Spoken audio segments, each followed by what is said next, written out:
Imagine walking into a revival service expecting worship, prayer, and maybe a powerful sermon, but instead you witnessed something that looked almost impossible. In what felt like the blink of an eye, over $300,000 was raised right in front of everyone's eyes. There were no long fundraising campaigns, no donation drives stretched over weeks or months, just a sudden wave of giving that shocked the entire crowd. Pastor John Hanna stood side by side with Prophet Joshua Giles, and together they managed to accomplish in minutes what many churches struggled to do in years. You won't believe how it all unfolded.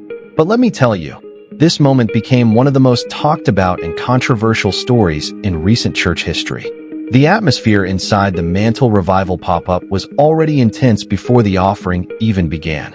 People came with high expectations, not just to listen to music or preaching, but to experience something supernatural. Joshua Giles, the young prophetic voice behind the event, had already built a name for himself. He was known for talking about mantles, destiny, and spiritual empowerment. His events were never seen as ordinary services. They were seen as moments where people could receive breakthrough, fresh anointing, and a renewed sense of purpose. By the time the revival started, the room was filled with people who were already prepared emotionally and spiritually to see something life-changing. Now, this is where it gets interesting. The presence of Pastor John Hanna added another layer of power to the event. Hanna was not just a preacher from Chicago. He was one of the most influential pastors in America. His preaching style was electrifying. His energy was contagious, and he had a unique ability to move people from just listening to actually responding. When he entered the atmosphere that was already heated with worship, prophecy, and expectation, the energy of the room shifted in an instant. People were crying, shouting, praying, and worshiping, and it was clear that something unusual was about to happen. The craziest part was that this was not just about raising money. This was about timing, faith, and the way the crowd had been prepared. Destiny took an unexpected turn the moment Pastor Hanna stepped forward. He didn't immediately ask people to give. Instead, he told stories, shared testimonies, and slowly raised the level of expectation in the room. People were not thinking about money at all. They were thinking about being part of a divine moment. What made this story different? The offering did not feel like an ordinary collection. It felt like a spiritual act that was tied to breakthrough and blessing. The people were not just donating. They believed they were sowing into something supernatural. By now, the atmosphere was electric. Phones were in people's hands, ready to give online, while others were waiting to rush toward giving stations. The crowd was no longer quiet or hesitant. They were prepared to do something historic. And this was only the beginning. But here's the shocking part. What happened next not only left the audience stunned, but also raised serious questions across social media and Christian communities everywhere. As the atmosphere continued to rise, Pastor John Hanna finally shifted the moment from worship into giving. But here's the shocking part. He didn't pressure the people or demand anything. Instead, he spoke with such calm conviction that every word carried weight. He reminded the crowd of past moments when acts of faith opened doors of blessing. He told them about miracles that happened when people chose to sow seeds in faith. He framed the offering not as a financial exchange, but as a divine invitation. Let me tell you, when he spoke, it felt less like a request and more like a prophetic call.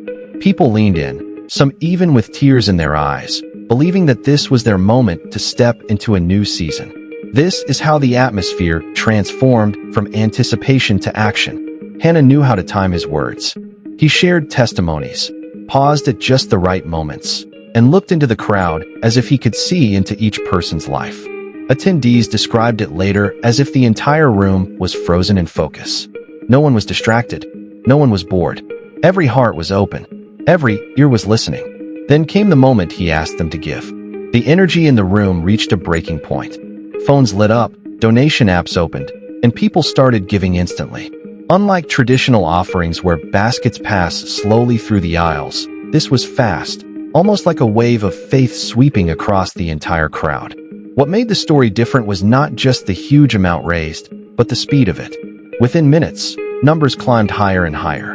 Ushers and volunteers were helping, but the real driver was the momentum of faith. The craziest part was how seamless it all looked. Digital kiosks were placed strategically. Online platforms were ready, and there were no delays. People responded the second they felt the tug on their hearts. It was as if the entire revival was moving in one single rhythm. In that moment, giving didn't feel like a financial act. It felt like worship. But this is where it gets interesting. As the money continued to pour in, whispers of amazement filled the room. Some were crying with joy. Others were shouting in celebration. Everyone knew they were witnessing history, something far beyond what was expected. Yet, even in that joy, there were a few who sat quietly, looking around, perhaps wondering if the emotional intensity had pushed people too far. And destiny took an unexpected turn.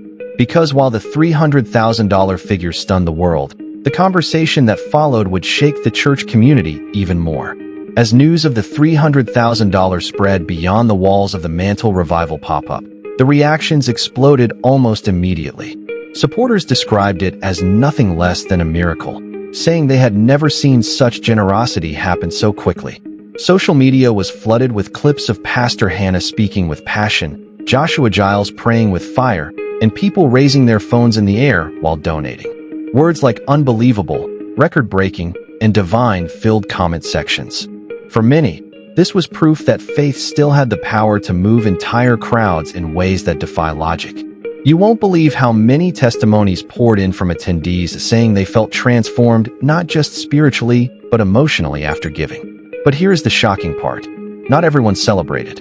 Critics began to speak out, questioning if what happened was really a move of God or a moment of emotional manipulation. This is where it gets interesting. Some argued that raising $300,000 in a matter of minutes created pressure on people who might not have been financially stable. They asked whether the attendees truly understood where the money would be used.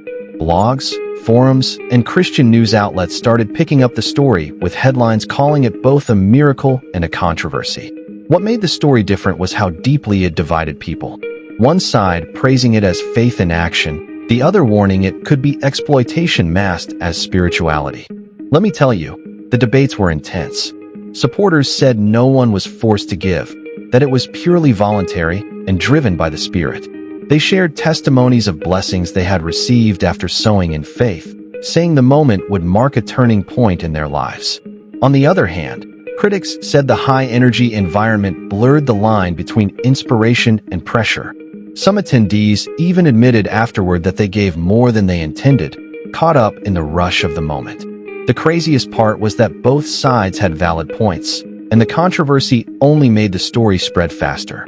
Destiny took an unexpected turn when bigger names and leaders in the Christian community started weighing in. Influencers, pastors, and even celebrities shared their thoughts online. Some called it a bold display of faith and generosity that should be celebrated, while others warned that without transparency, such moments could hurt the credibility of the church. As the noise grew louder, one thing became clear. This was no longer just about $300,000. It was about trust, leadership, and the direction of modern revival culture. Behind the scenes, more details started to surface, and they revealed just how carefully the moment had been prepared. Insiders shared that weeks before the Mantle Revival pop-up, the organizers had planned every detail to make sure the environment would stir people's hearts. Lighting, music, even the seating arrangements were set in a way that built energy.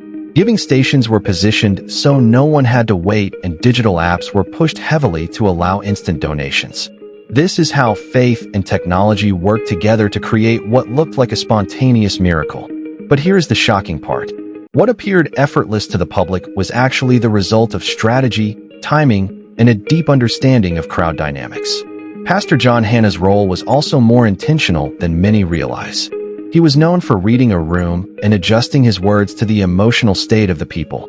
He used personal stories, testimonies, and prophetic encouragement to connect deeply with individuals, making them feel like their giving was not just financial, but spiritual.